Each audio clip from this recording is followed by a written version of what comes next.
Welcome to Inside the Audition, the podcast where we go behind the scenes for a deep dive look into the world of auditions. I'm Joe Lars Larson, creator of Actors Audition Club, an international community helping actors book your dream roles in TV, film, and theater. And I'm Brandon Knox, actor, producer, and co-host. Each episode, we chat with actors and industry professionals to share their audition experiences, insights, and advice. We provide actors with actionable tips, strategies, and resources to help you elevate your auditions. We demystify the often intimidating and misunderstood world of auditions to help you succeed. So whether you're just starting out on your acting journey or you're a seasoned pro, join our Actors Audition Club members as we go Inside the Audition.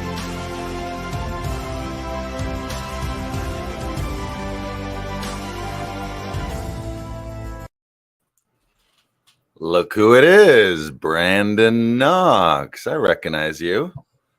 From TV and such, or from the studio? From television and film, and also from a podcast that I've been a part of for 125 episodes. Oh, yeah, must be podcast day. Is it podcast day? I think it's podcast day. Must be podcast day. Welcome, everyone. This is episode 125. We got a humdinger. We got a doozy today. We got a lot of stuff going on here at the studio. And I think we should let people know this is a big day. You want to let them know the big day?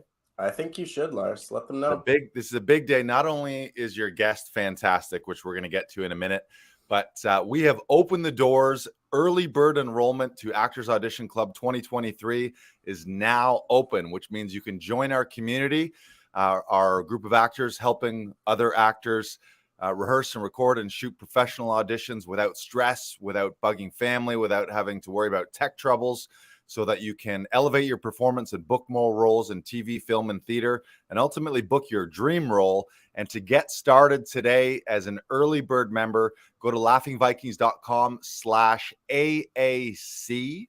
That's laughingvikings.com/AAC.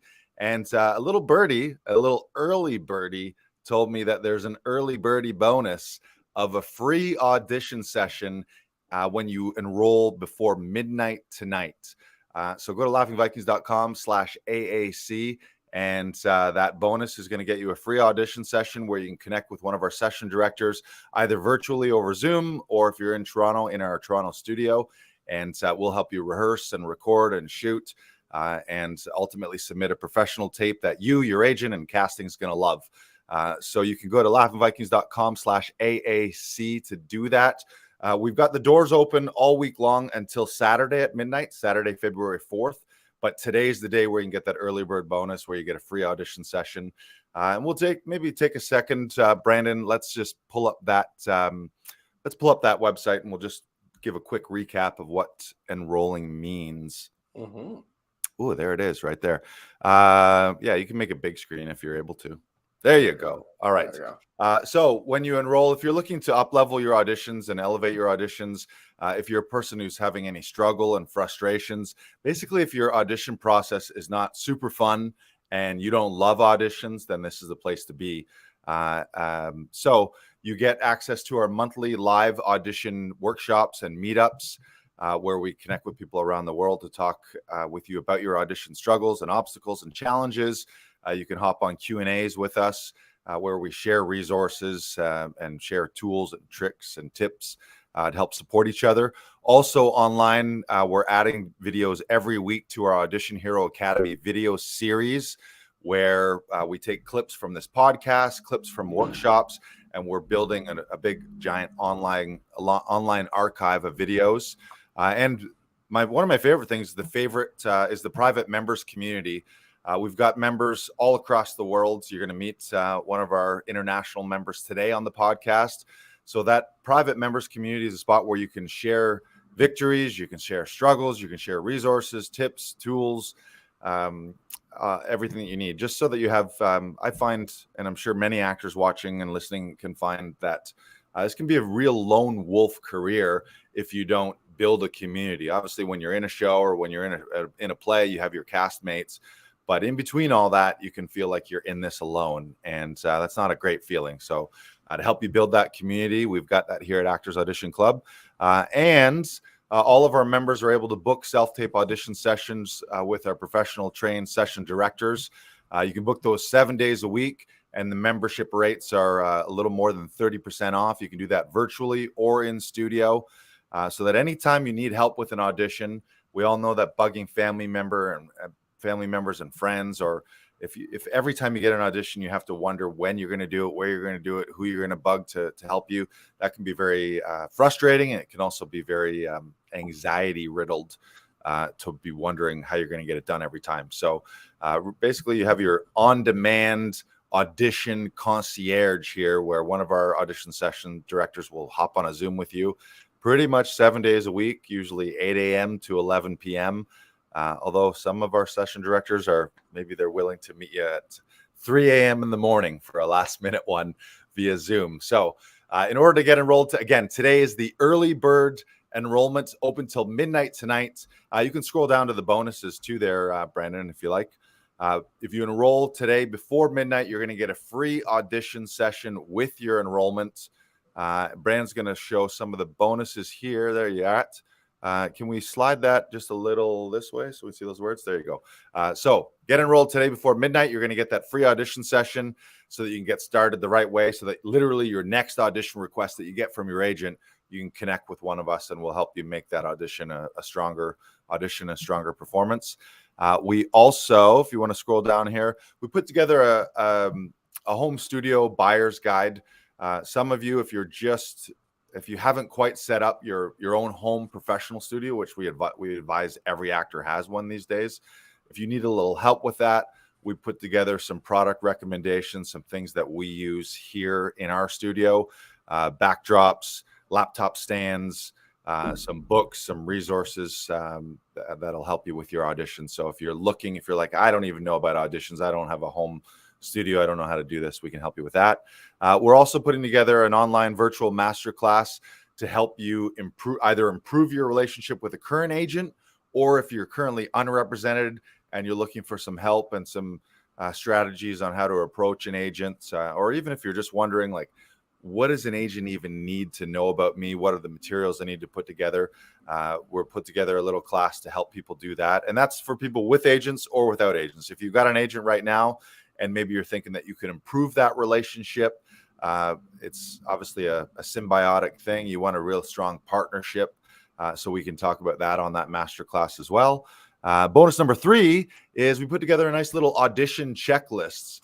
As you know, professionals in any industry, whether it's an airline pilot or a surgeon, they follow a checklist, a professional sequence that they go through, so that you're not just winging it every time you got an audition. Sometimes you might be really thorough. Other times you're just slapping an audition together really last minute.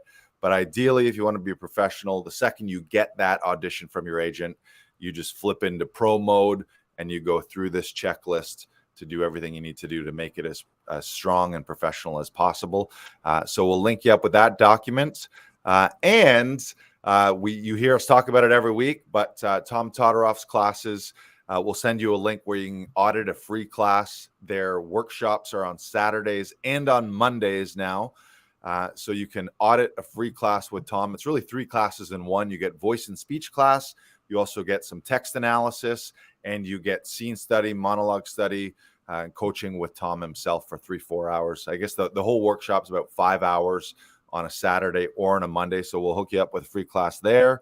And Brandon can speak to this one too. We've got a great setup with a friend of the studio through Wicked Tree Creative.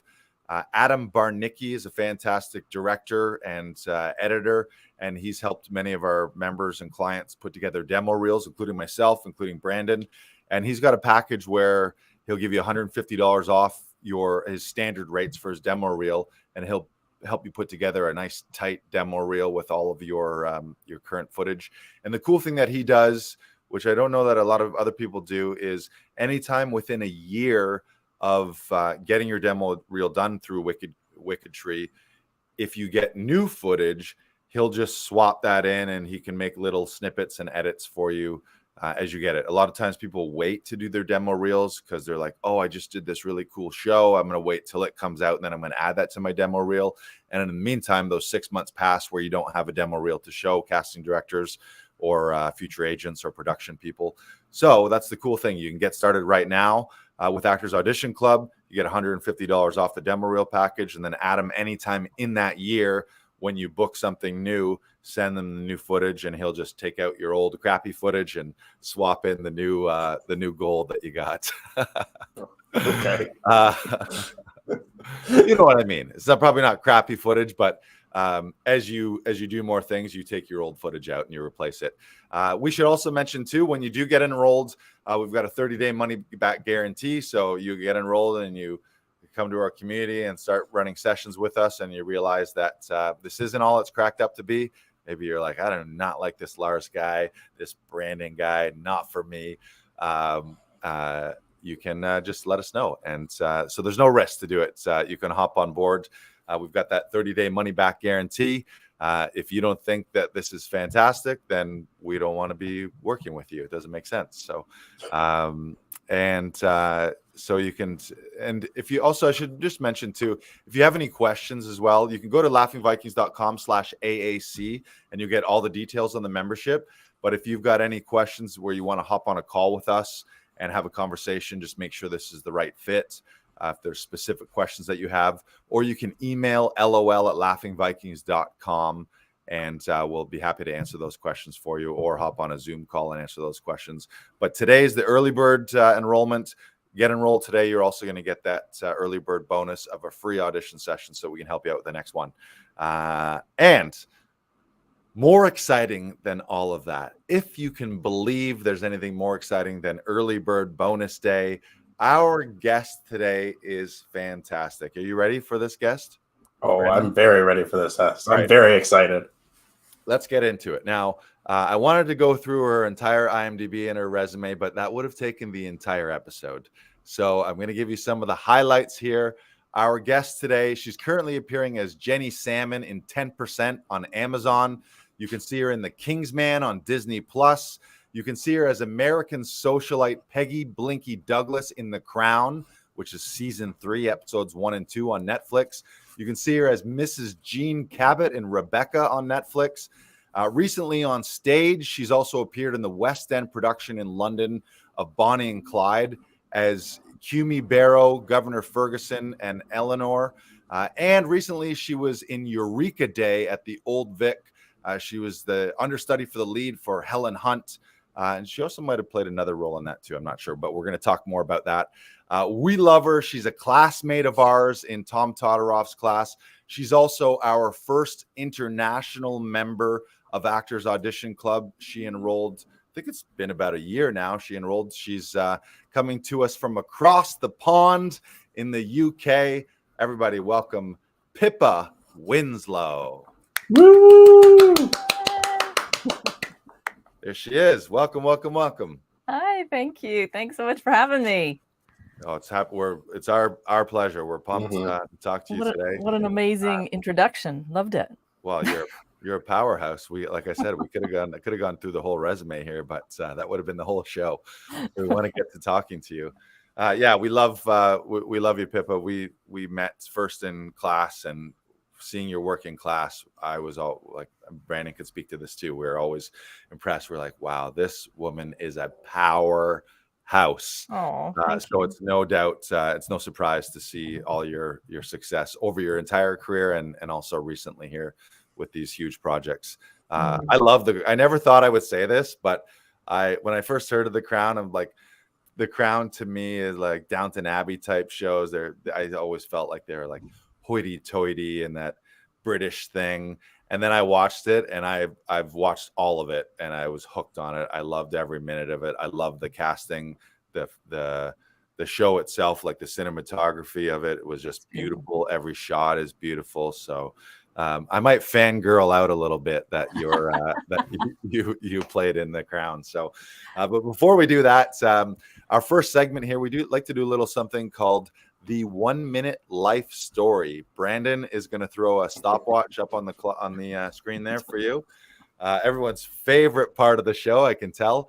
Ladies and gentlemen, this is Inside the Audition's 1 minute life story. Pippa Winslow, go. So I was born in New York, moved to Santa Barbara, moved to New Jersey, moved back to California, went to drama school in California too, actually, moved to New York, started working as a professional actor, did a lot of tours, met my husband who lived in Houston, Texas, and then we were transferred to the UK. So I stopped because I had a couple of lovely little babies to take care of. And after about 10 to 15 years, depending on how you define it, I started working again. And gosh, that's only 30 seconds, but that's kind of my whole life already. You got 25 more seconds. Fill it with right. something. So let's see. This morning, let's see.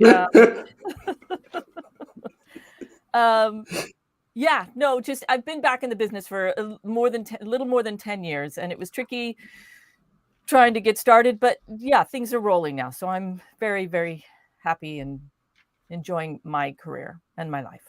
Boom, boom, boom. Ding, ding, ding, ding. That was Pippa Winslow's 1 minute life story. You were very efficient. You got through it all in 35 seconds. Yeah. Amazing. Well, as you may know, this podcast, we recently rebranded it to Inside the Audition to just focus it a little bit more on all things auditions. So the first question we have for you is, what was your first professional booking? I started as a dancer, actually. I was a dancer in Disneyland when I was just old enough barely to work. And then I started from there. Professionally, I started working in musical theater around in the Southern California area. I didn't actually start doing screen work until I came back to work having children. So let's see, what was my first professional screen job?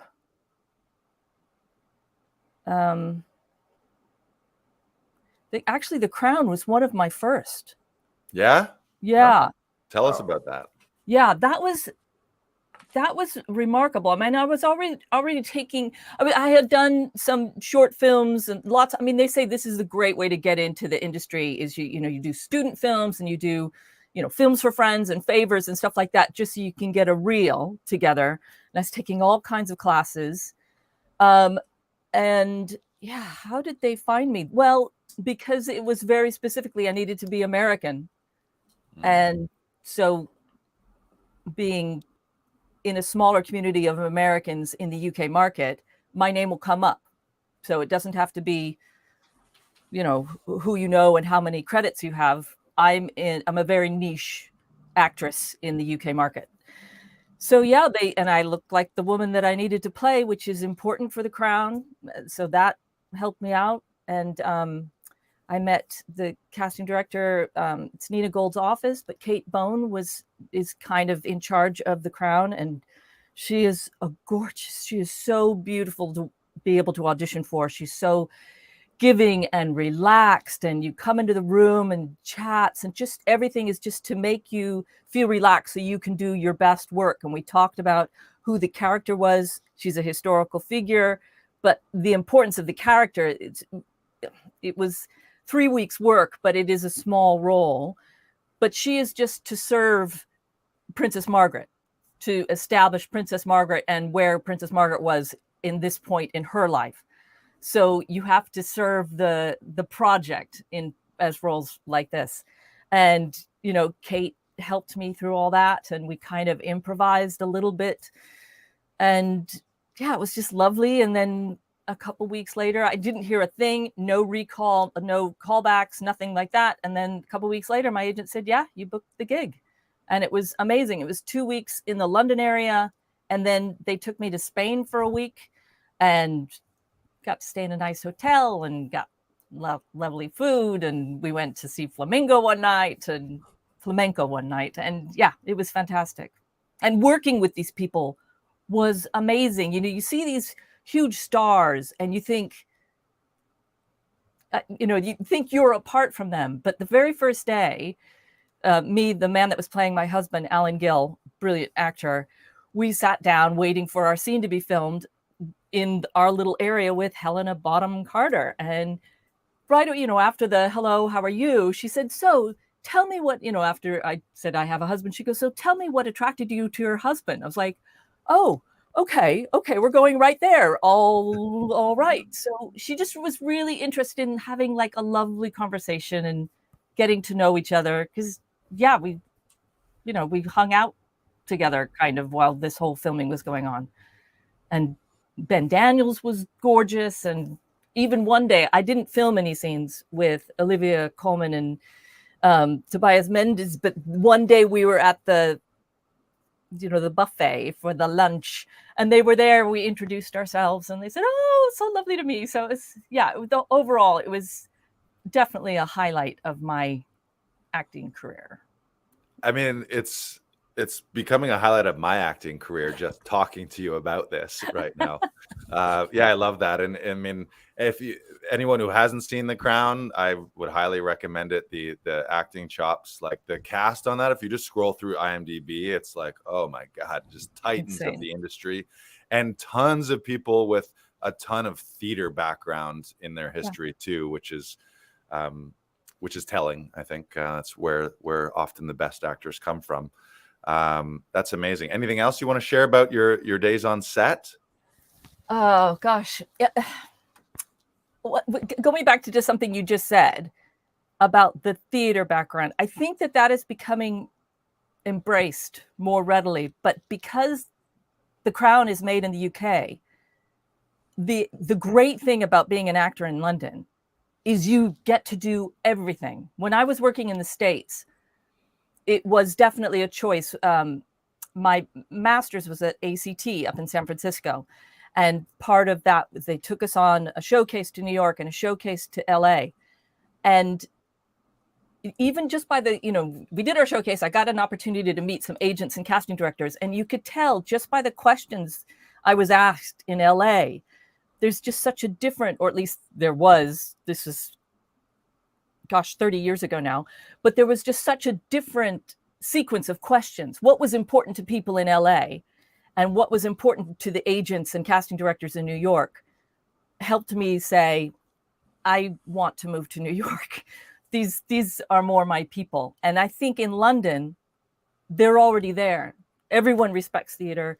Everyone respects screen work, and everyone does everything. And I think you can see how the skill sets really do serve both so much. So in my training, I am working to do as much training in stage as I am in screen, and making sure that they all still work. It's just a matter of knowing how big your room is, basically. I think that's really the main difference.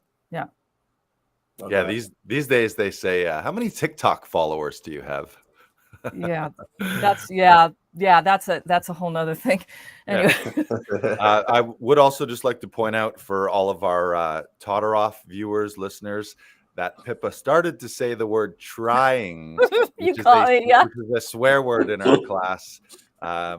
To try is a lie, and then you cry and then you die. Makes you want to cry. And Tom always says, Nike never said, just try it. Yeah. It's true. When you really embrace the words that you say, it isn't trying. It is something I am working towards. It's not like something I'm like, yeah, I'll try that. It's definitely dipping my a work toe into the water. Yeah. Yeah. I always think of that anytime, and often Tom uses this as an example, is if you invite someone to a party, like, hey, you want to get together next week? And they say, yeah, I'll try to make it. Like you just, in my head, I'm like, not coming. I mean, you're going to try to make it. You're going to start walking and then not be able to get here, or you're going to start to call the Uber and not be able to do it. Yeah. Okay. We got another question here. And I know you just talked about your Crown audition, but is there another memorable audition story that you can share? And it could be positive, or it could be one of those like, what am I doing? Where am I? I chose this. What has happened to my life type stories, but just something memorable. I don't know. I'm just thinking of a recent one because it was Eureka Day. So Eureka Day, I was Helen Hunt's understudy, but she was going away for a week. So I did get to do the role for a week.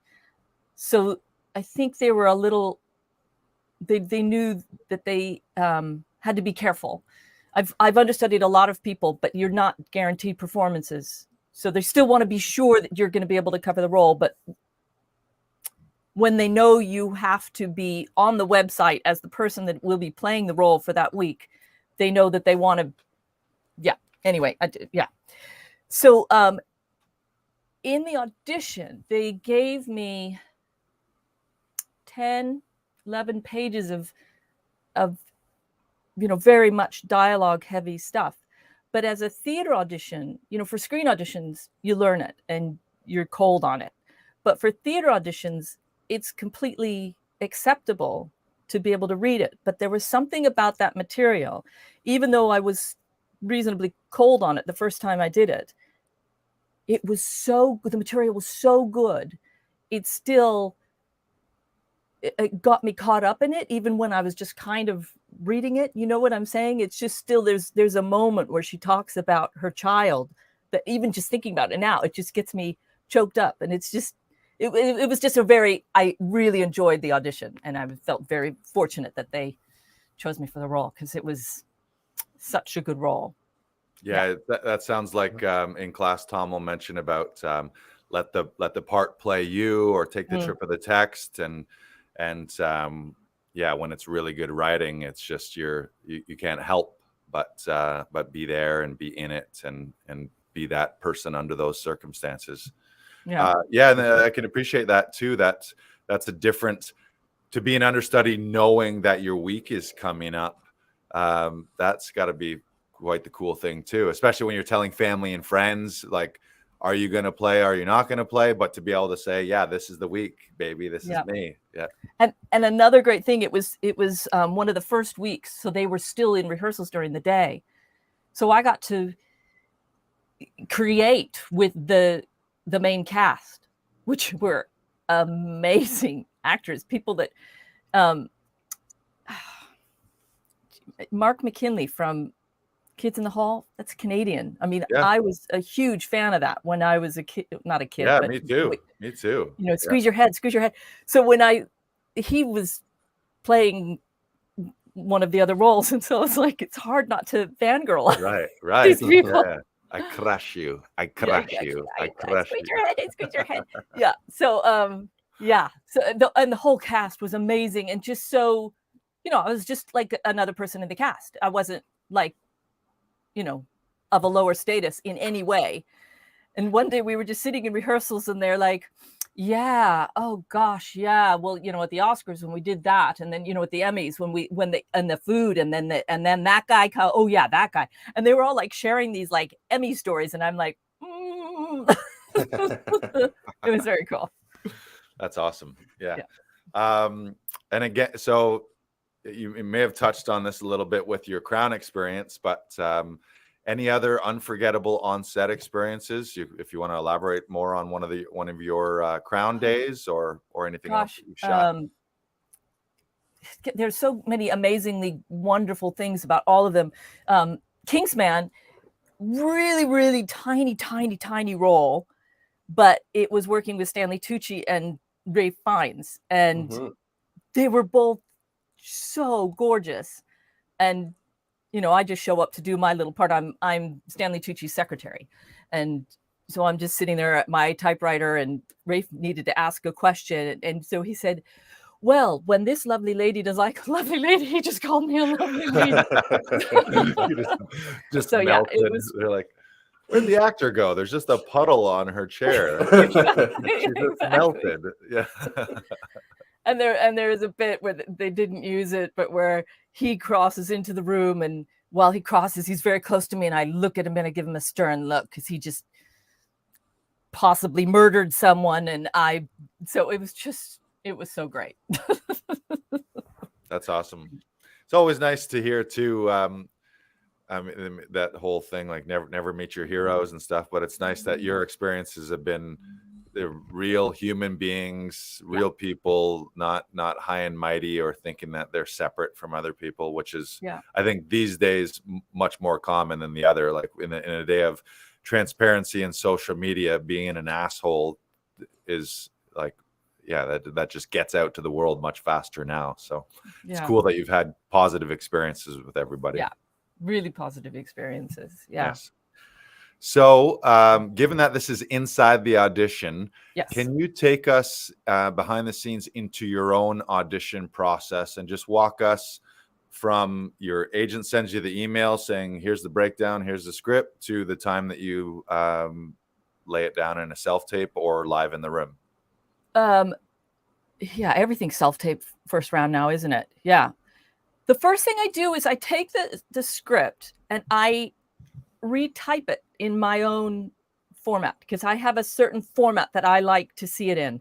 And I keep the stage directions on there, but I make them 8 font and I make my words all 14. So I can reference them, but I don't see them.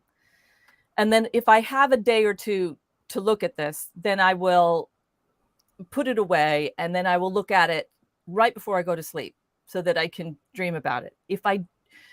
If it's a big script and I don't have much time to learn it, then I don't know if this is a good habit or a bad habit, but I will put it on a tape and I will just listen to it in a loop.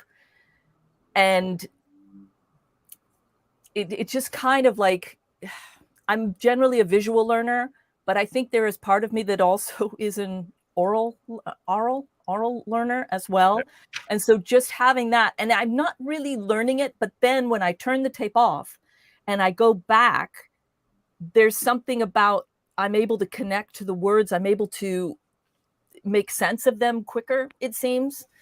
So, okay. So then I get to the part where I go through each line. I break it down.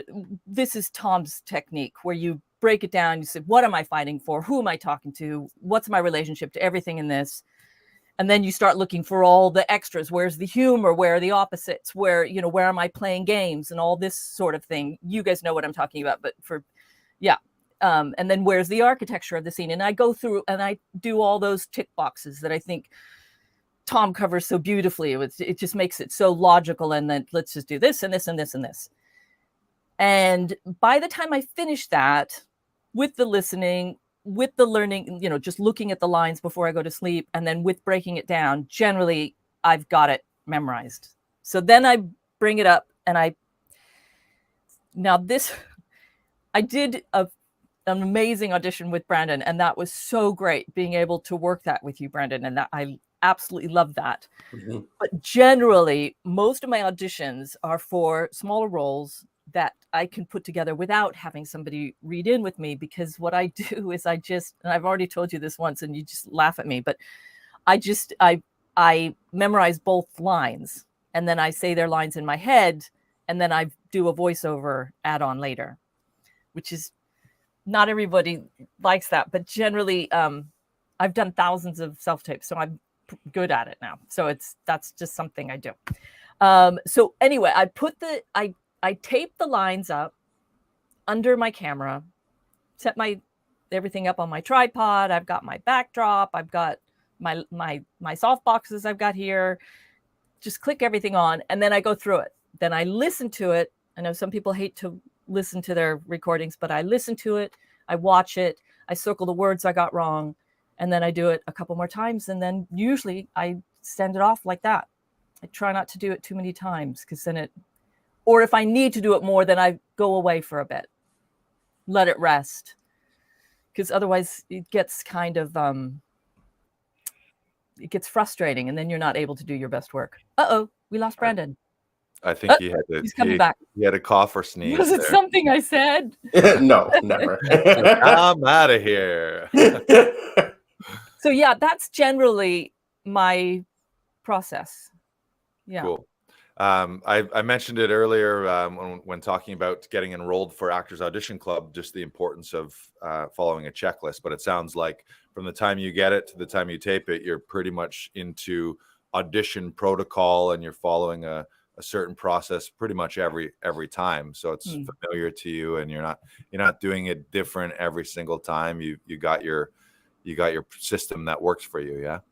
Yeah, I do practice self-tapes every day, so that when I get an audition in, it's just, I don't have to think about it. I just, it's like, you know, you can think about the character, you can think about what the journey is. You don't have to think about the technical stuff, which is great. Question about you mentioned recording the lines. Are you recording just your lines, or are you recording all the lines in the scene and hearing both of them?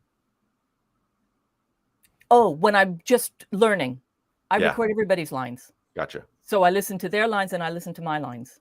Yeah. Gotcha. Go ahead, Brandon. Is there a reason that you type it up on a computer rather than write it out when you're retyping it? Yeah, I don't write very much, but I've heard that when you do write, your brain takes it in better.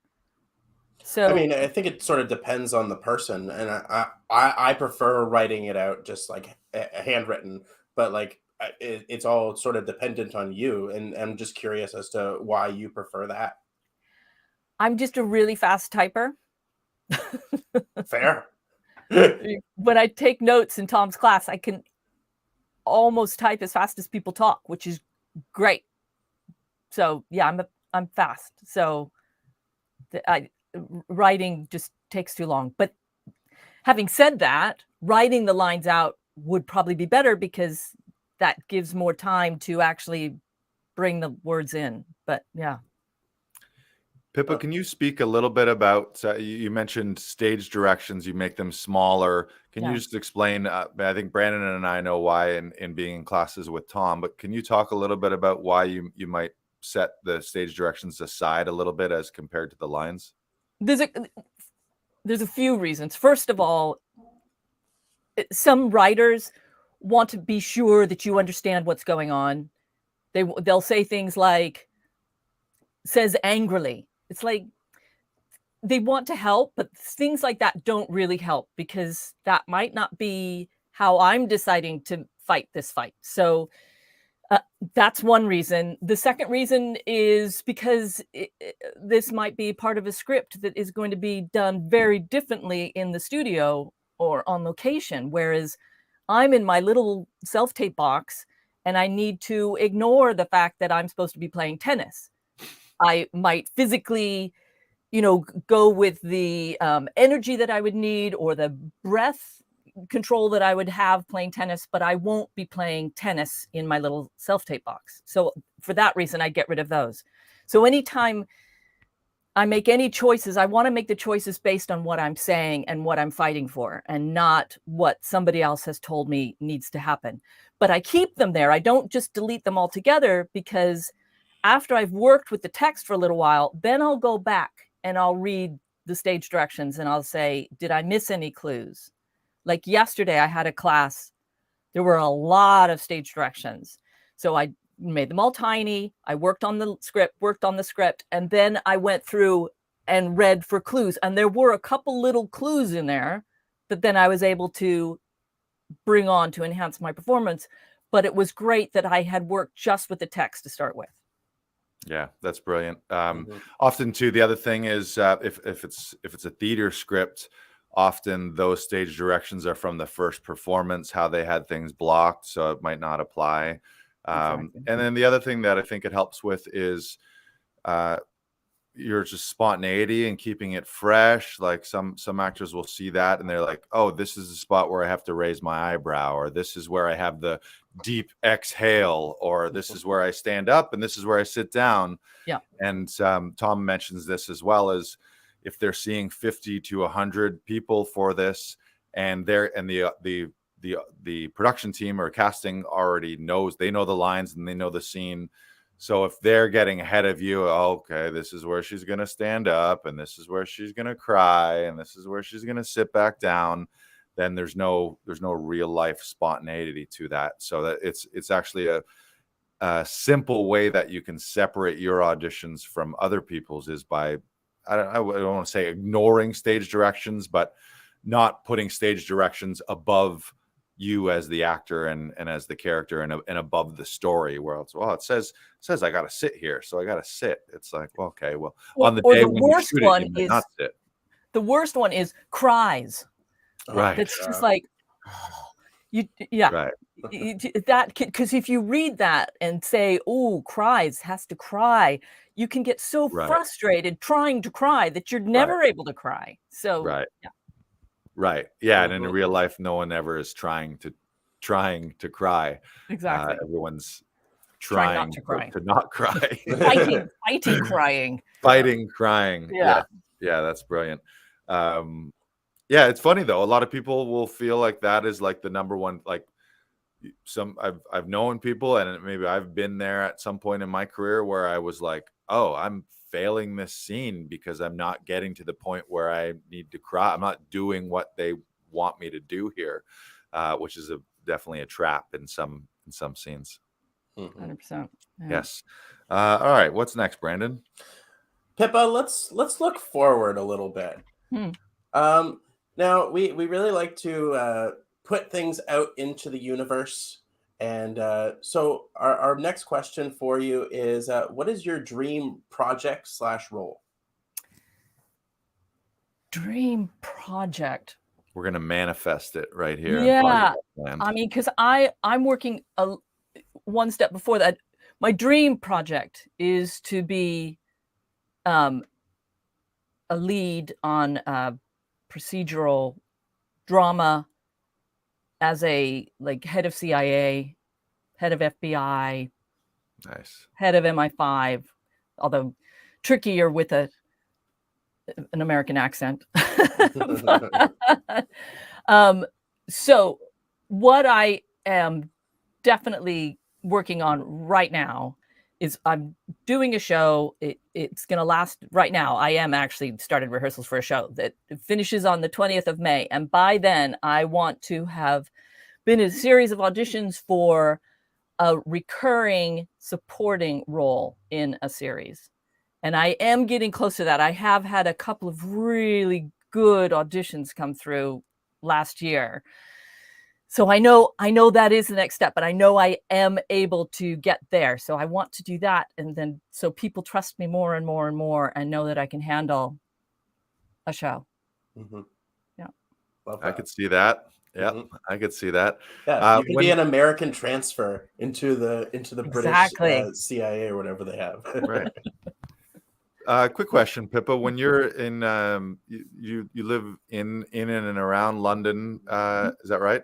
Yeah. When you're there, do you have U.S. representation? Like, are you getting things from L.A. and New York while you're there, or are you mostly working on things that are casting just in the U.K. right now? I'm just working on U.K., and that is something that I am considering looking into representation in, because I have family still in the Southern California area. I used to live just outside of New York, so I have places to live in New York as well.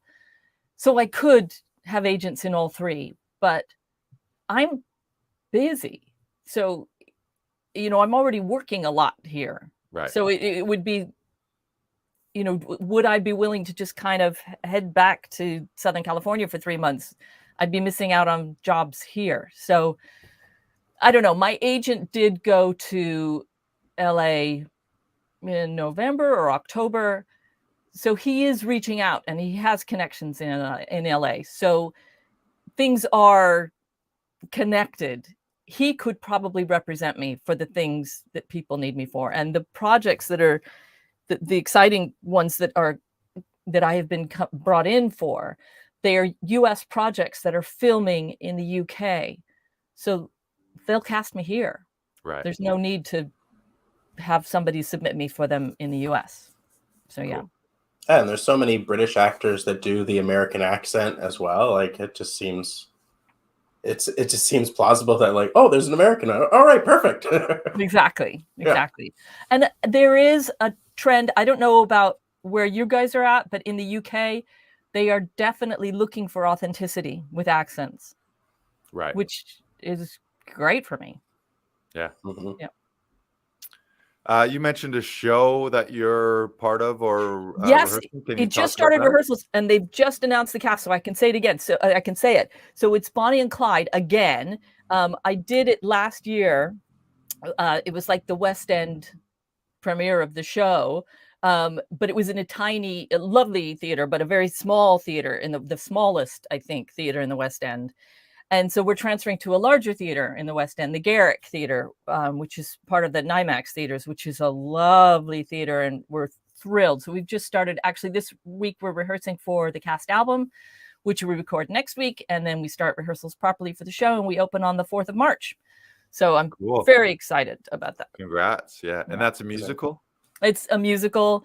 And yes, I sing and dance in the chorus numbers, but my character is a acting role. I don't have any solo songs. Gotcha. I play Clyde Barrow's mother, Kumi, and I play the governor of Texas, who is a real historical figure, the first female governor, I believe, of Texas. So yeah, Miriam Ferguson. Cool.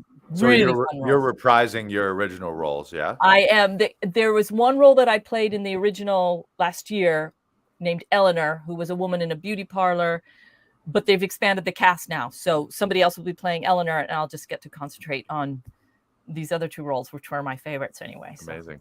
Is the bulk of the cast returning? The bulk of the cast is returning. There are a couple that are not, because they have other cool jobs. One is in Newsies now, one is in Matilda, one is in Jersey Boys. So yeah, those, they're very happy. They have long-running contracts. They're making lots of money, so they're very happy. But we miss them terribly. But we have amazing new people joining us. So yeah. Amazing, congrats! Thank you. We would like to know if what advice would you give to your past artist actor self, or to someone new coming up right now? Yeah. A couple of things. It's so tricky, this business. It's so important to remember that we are actors, even on the days that no one is paying us to be actors. And, it's so easy to say,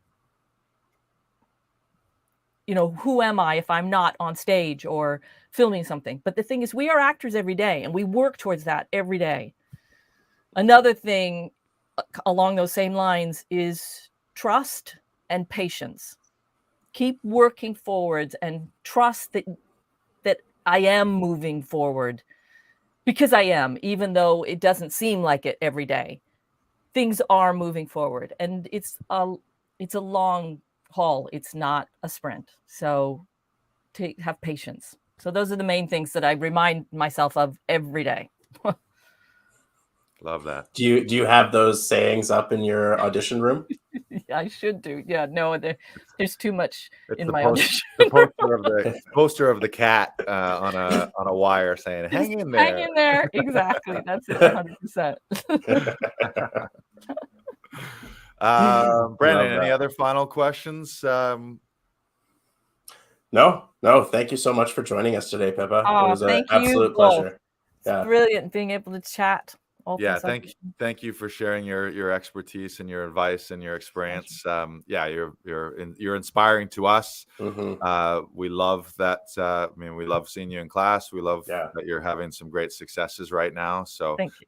Know that you've got friends and fans here in North America and Canada at any time. So we're rooting for you, and thank you for being a part of the show here too. And thank you for being a part of Actors Audition Club. You were the first international member of Actors Audition Club. We've added, we now have a member in Portugal as well, João Pinho, who's also went through Todorov Conservatory. I remember him from Tom's, yeah. We are expanding across the globe, so it's great to be a part of things with you. Yay. All right. Thank you. We'll see you in Tom's. Yes. Well, thank you, listeners, viewers, for checking out Pippa Winslow. Maybe let's just so it's there, let's drop her the link to her demo reel. Sadly, we can't play the demo reel on the podcast because it gets flagged for copyright issues, but we can. You can find everything me on my website at pippawinslow.com. So that's you want to put that in there, Brandon? Yeah, that's great. Yeah, I was going to ask, what's the best place for people to connect with you? That's my demo reel. I mean, you can get to my UK Spotlight link. That's our, how we get auditions. You can get my Actors Access if you're not in the UK, you know, all that stuff is all on there. Plus just news about what I'm up to now and lots of little clips and things. Subscribe to your fan club. Yeah. Yeah. Exactly. Well, thank you, everyone. Make sure to subscribe to the podcast on whatever platform you're watching. And reminder that today up until midnight, so if you're watching this live, our Actors Audition Club early bird enrollment is open. Just go to laughingvikings.com/AAC and you can join our incredible audition community here. And I think that's about that. Yeah. Episode 125 in the can. Thank you so much, Pippa. You're amazing. We love you. Thank you. Love you guys. Bye. Bye-bye, bye-bye, bye-bye.